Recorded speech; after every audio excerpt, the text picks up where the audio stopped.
Secara kita yang mengandung yang di dalam Nanggro dan di luar Nanggro kondisi Ibu Olia Arianti yang berprosinya ini pakai nanti rotu belum di kerja warnet dan kehidupannya nyo ada identitas mengharapkan siapapun namanya pihak pemerintah banyak masalah dan menyalahkan mari kita bantu adanya mana identitas paling tidak adanya museum tajuk Pak Ikulah dan kamu dari Kementara Aceh Utara siap menampung namanya untuk aditif Pak Dayah dan Pak Ikulah dengan catatan kita sama-sama bergandeng tangan untuk mengurus identitas namanya mari kita selamatkan generasi bangsa dan publik.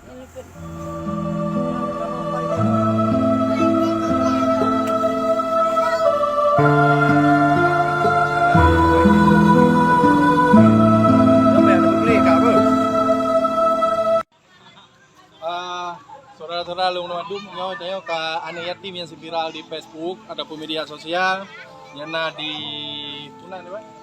Di Pasar Impres. Nyo kata cok kata sewa rumah hampat di Kampung Payapentu kah? Langhu. Kampung Langhu. Terus kan warna dua tu nyo yang biro mantang lu semuanya hana muka polisi. Yang biro tu karena nyo baru mau kagaknya nyo adalah kampung kagaknya. Sementara PSM Peduli Aceh, PR dan Raja Salman, Uronyo sama-sama kita bergandeng tangan, kita bantu anak yatim yang sempat viral di media sosial karena geih lang bruh di kota Losmoe. Maka kamu harapkan kepada seluruh masyarakat Aceh yang di dalam Aceh dan di luar Aceh dan di luar negeri, mari kita bergandeng tangan, jangan ada anak yatim yang tanging di media sosial yang hana wajar udip di Nanggro Bumo yang mulianya. Terima kasih. Nyoku tempat rumah yang dah sewa danyo untuk 2 bulan. Untuk 2 bulan dah sewa rumahnya. Mungkin untuk selanjutnya akan kita kerjasama. Apa kunci ya?